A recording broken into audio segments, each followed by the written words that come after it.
On Christmas Eve, Fritz and Mary were looking forward to unpacking their presents. Suddenly, there was a knock at the door. It was their uncle with a bunch of gifts in his hands. The children were very happy to see him. Then they began to unpack the presents. Mary got fancy dolls, toy dishes, and a beautiful silk dress. Fritz also got what he wanted, a magnificent horse and a mouse king. Mary noticed that there was a soldier under the tree. It was the Nutcracker, designed to neatly crunch hard nuts. The girl really liked it. But Fritz said it was his gift and tried to take it from his sister. The children stretched the Nutcracker so far that they tore his arm off. The broken toy became unnecessary for the boy. Mary was very upset and burst into tears. But my uncle was able to repair the soldier. The girl was happy and hugged him gently. The day was very busy, so she soon got tired and fell asleep right under the tree. During her sleep, Mary heard strange sounds. They were like mouse fuss. The girl opened her eyes. The objects in the house seemed much larger than they were. And the tree under which she fell asleep became absolutely gigantic. Mary realized that it was not the objects that had increased, but that she had decreased. Suddenly, the Mouse King with his army appeared before the eyes of the astonished girl. Mary was very frightened and wanted to run away. But the giant mice stopped her. And then a miracle happened. The Nutcracker jumped to his feet and grabbed the girl. They instantly climbed the tree to the bookshelf, and along it got to Fritz's toys. There was a whole collection of tin soldiers. The Nutcracker called for help. The soldiers immediately jumped to their feet and ran after him. The Nutcracker took command of the army, and the soldiers began to fight the army of the Mouse King. The battle between toys and mice was fierce. But, unfortunately, there were too many mice, and the Nutcracker army began to suffer defeat. Mary saw this and ran out of her hiding place. She threw her shoe at the Mouse King and hit him right in the head, and he fell to the floor unconscious. The rest of the mice realized that the battle was lost and ran away in all directions. Mary ran to the Nutcracker, but he lay unconscious, as he was badly wounded by the Mouse King. The girl thought that he was dead, and began to cry bitterly. And suddenly, a beautiful fairy appeared behind Mary. She decided to help the girl. With a wave of her wand, she revived the Nutcracker. With a second wave of her wand, the fairy turned the soldier into a handsome prince. Mary and Nutcracker looked at each other with loving eyes, and could not take their eyes off. With a wave of her wand for the third time, the fairy took the couple in love to the kingdom of sweets. The trees there were made of candy, and the flowers were made of marmalade. It was a wonderful place. Mary closed her eyes for a second in pleasure. And suddenly, she heard the voice of her mother, who called her by name. Opening her eyes, the girl saw her mother, who looked at her in confusion. Mary also could not understand what was happening. The girl told about her wonderful journey, but her mother only smiled sweetly. Then Mary saw the pewter Nutcracker in her arms.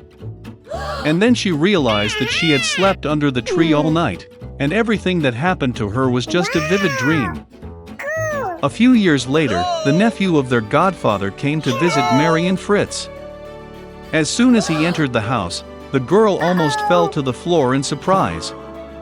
The boy looked like the Nutcracker as 2 drops of water. He also liked Mary at first sight. After some time, they got married, and lived no worse than in the magic kingdom of sweets. In one big city, 2 poor children lived in the neighborhood, Kai and Gerda, who loved each other like brother and sister. Parents allowed them to walk to each other on the roof to visit and sit on a bench under the roses. In the warm season, they spent all their time here, inventing different games, and in the winter they loved to sit by the warm hearth and listen to amazing stories that their grandmother often told them. Once, when the children were looking at a picture book, Kai felt something prick him in the eye and heart. These were the fragments of the mirror of the powerful lady, the Snow Queen. Since then, the boy's behavior has changed dramatically. He became angry, rude, and cruel. One day, Kai went tobogganing and never returned. When Gerda found out about Kai's disappearance, she cried for a long time. But she was sure that Kai was alive, so she decided to go in search of him. For a long time, Gerda walked through the forests, through the fields, and then she came across a wonderful house, buried in flowers. The hostess came out to her. It was an old sorceress in a large straw hat. The old woman really liked Gerda, and therefore she bewitched the poor girl and left her with her forever. Gerda forgot about the purpose of her journey and spent a lot of time playing in the wonderful garden of the hospitable hostess. Once she accidentally saw a rose and remembered Kai, and immediately waking up from the magic, went on the road. On the way, Gerda met a big smart raven. He told the girl that he knew a princess who was about to get married, and her fiancé looked very much like Kai. The raven agreed to take Gerda to him. Once in the palace, Gerda managed to see the future prince. Unfortunately, it was not Kai. The princess, having heard the sad story of the girl, presented her with a golden carriage with a coachman and servants, as well as shoes, a muff, and a wonderful dress. And Gerda hit the road. In the dark forest, the sparkling carriage immediately caught the eye of the robbers, who immediately attacked it. The robber took Gerda prisoner. She took Gerda to the robber's castle to show off her menagerie, which contained forest pigeons and reindeer from Lapland. Hearing the story of her captive, the robber took pity on her and released her along with the reindeer in search of Kai. The reindeer brought the girl to the old Lapland woman, who warmed and fed the exhausted girl. She wrote a few words on a dried cod to her friend Finn, who lived near the Snow Queen's palace, asking to help the girl. She explained to Gerda that the reason for Kai's bad behavior was the fragments of the mirror that hit his heart and eyes, and he would never be the same if the ice was not melted by the power of a warm, loving heart. Gerda went to the palace of the Snow Queen alone. No one dared approach the house of the powerful mistress. She was very cold and scared. Finding herself in the castle, Gerda was surprised how cold, deserted, and dead he was. Soon she noticed Kai, who turned completely blue, almost blackened from the cold. The boy sat in a corner and tried to lay out the word eternity from the ice floes, because in this case he would have received the whole world and a pair of new skates as a gift from the Snow Queen. Gerda rushed to Kai, hugged him tightly and cried. With her hot tears, she melted the splinter stuck in the boy's heart.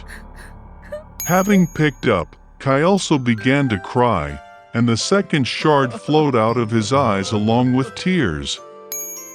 How happy they were to see each other! But there was no time for joy. They had to get out of the ice palace before the Snow Queen returned. When Kai and Gerda finally got out of the kingdom of the Snow Queen, they hurried home. On the way back, they met all the friends who helped Gerda in her search. At home, their favorite blooming roses were waiting for them, and everything that happened was soon forgotten by them, like a heavy dream.